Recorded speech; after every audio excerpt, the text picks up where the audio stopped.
Hey guys, Colorado Camperman Brian here. Why I'm super excited about today. Today we are getting our shipping container delivered to our land. So we've owned our land for about 2 years now. We've desperately needed storage. We're going back and forth between a shed and a shipping container, and we decided to bite the bullet on a 20-foot one-trip shipping container. I'll talk more about how we paid, why we made that decision, and all that stuff later in the video, because right now I need to prep the area where the shipping container is going to get delivered. The guys who are delivering it originally were going to be here in the afternoon. They called me last night and they said they're going to be here about 7:45 this morning. So I only have about an hour and a half to get this ready. Thankfully, I was here about a week ago and I got it mostly leveled out. I just need to level out the areas on the corner where the shipping container is going to rest, and I'm going to put down some pea gravel in those corners, and then I have a big 6x6 pre-treated posts that they said they recommend that the shipping container sits on those. So I'm going to get to it. Like I said, we'll talk more details here later in the video.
Well, the shipping container is here. My little foundation plan did not work out really at all. These guys were great to deal with, but I wish they would have told me a little more about what to do properly. What I should have just done was get like a 10-foot long pre-treated board and put it across the width of it, because as you can see here, it just kind of got destroyed, and this corner is barely even on the one I set up. And I thought that might happen with all the weight of it, but again, they didn't tell me anything. He actually told me here, he's like, oh, most people just put them on the ground. But eventually, obviously, the bottom's going to start rusting and all that stuff. And, you know, you can jack these things up and swap out pre-treated lumber. Personally, I did not want the thing to potentially start rusting on the bottom. So that's why I want to put it on something. All right, let's check this thing out. So one of the reasons I got the one-use container is it comes with this lock box already put in from when they were built. So you put your lock under here, and it's basically impossible to try to cut your lock in there, and somebody would have to cut through all this to try to, you know, get your lock. So this thing is a lot more secure than the older ones. This thing was made in 2021. These things are huge. Boom. This is what your one use looks like. The other reason I wanted to get this one, it's got a lot more vents in here. The older ones don't have as many vents, and we do plan on putting our wood chipper in here, which has gas. And we might even put a gas can in here. So that is it. Got these big old hooks up here, tie down hooks up there. The bottom, oh yeah, I can feel we're slanted. We are definitely slanted down here for sure. This is at the back of the container. My leveling on the back was actually very good. Side to side, we're dead even. Front to back, not so much. Let's talk a little bit about why we got this particular one and why we did this one over a shed and all that stuff. So this is a 20-foot one-trip shipping container. They sell these as well as used ones. With this one, with delivery, taxes, and then obviously the cost of the container, is about $6,300. A used one, same size, which has been in use for 15 to 18 years, would only have been about $900 cheaper. The used ones, I think I have some pictures I'll show you guys here, but used ones, the roofs are bent. There's parts of the container that are cut out, that are rusted. They are just so incredibly beat up. And obviously these things are all watertight, they're airtight. They do have vents and stuff in them, but these things are rodent proof, waterproof, and they're just built really tough. And those used ones, they are so beat up that it's kind of a roll of the dice as far as, you know, if it's actually going to be watertight and rodent proof. And, you know, then you got to spend the time and energy priming it and painting it. With this one, one of the appeals is the fact that, you know, it looks good. We don't have to paint it. It's a sandy color, you know, it kind of blends in with our property here. Yeah, I mean, it's really not bad at all. So I'm sure some of you guys are like, why didn't you just build the shed? You could have done that. I know we definitely could have built the shed instead of this. I know it probably would have been cheaper, especially if we built it ourselves. This was $6,300.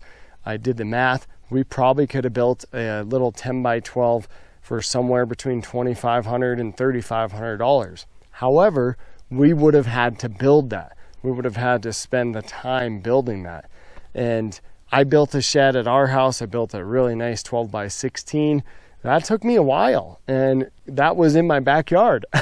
This is not my backyard. I don't live here. So to build even a little 10 by 12, you know, it would have been multiple trips or weekends, and we didn't really want to do that. We wanted something like this where it gets delivered and we're ready to use it right away.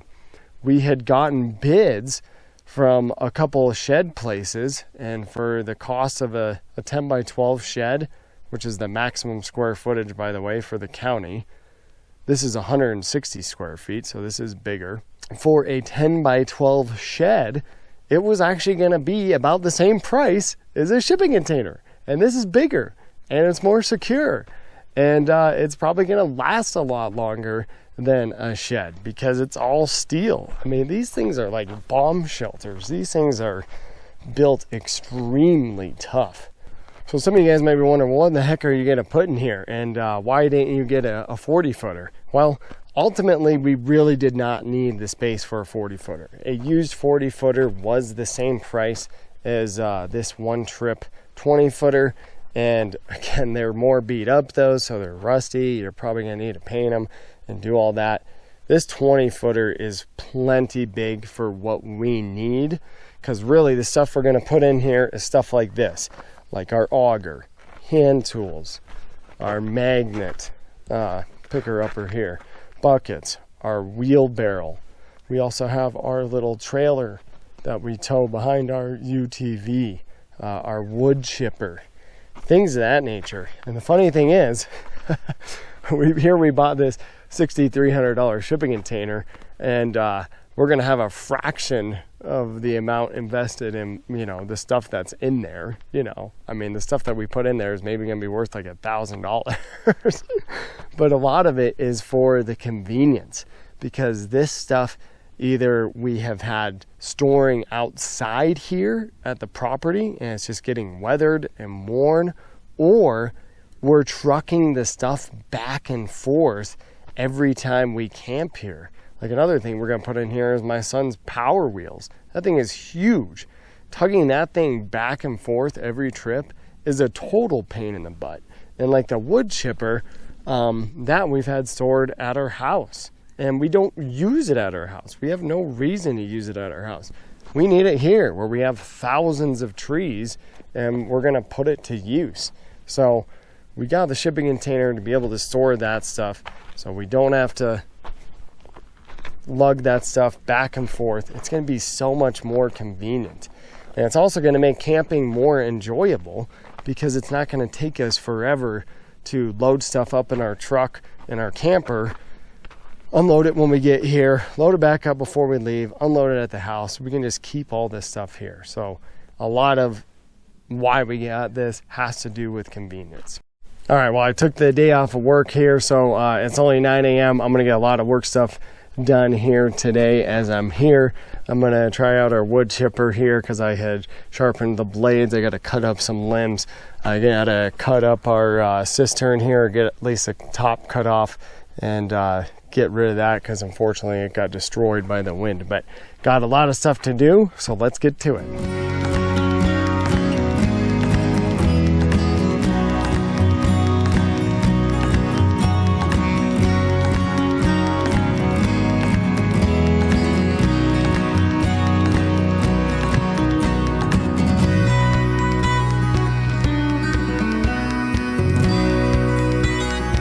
Well, I think we got the perfect redneck hot tub here now. These little parts on the side are perfect seats. And we already have a drain. So I think I'm definitely gonna keep this and see if we can't use it as a pool / redneck hot tub.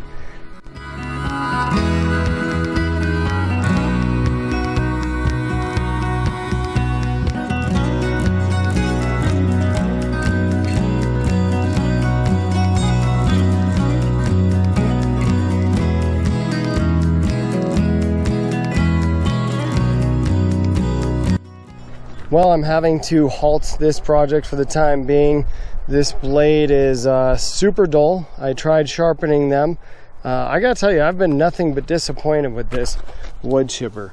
We've used this thing maybe 4 times. The gasket right here is leaking like crazy.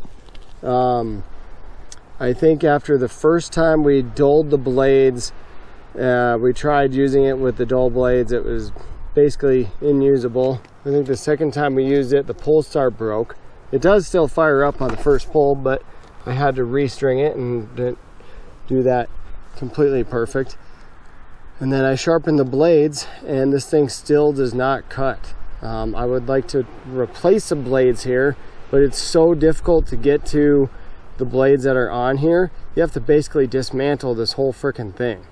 It's just such a dumb design. So I'm gonna take this thing back home and see if I can replace the blades.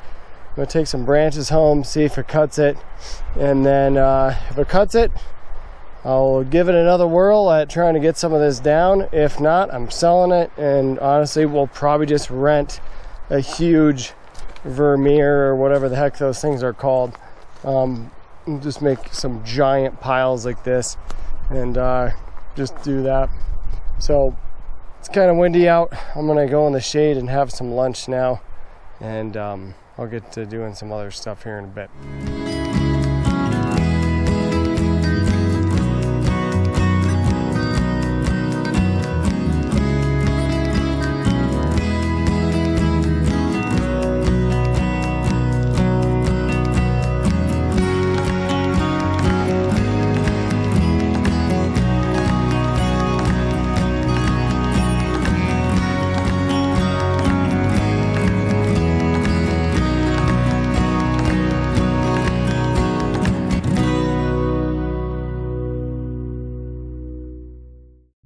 Got everything all set up in here. We still have plenty of room, which is awesome. It's gonna be so nice having this thing. Got some trail cams set up on our trail system, as well as some security cameras put up around here. Now I'm gonna lock this thing up and trim up some limbs on the driveway and head home. Thank you guys for watching, and I look forward to seeing you in the next one.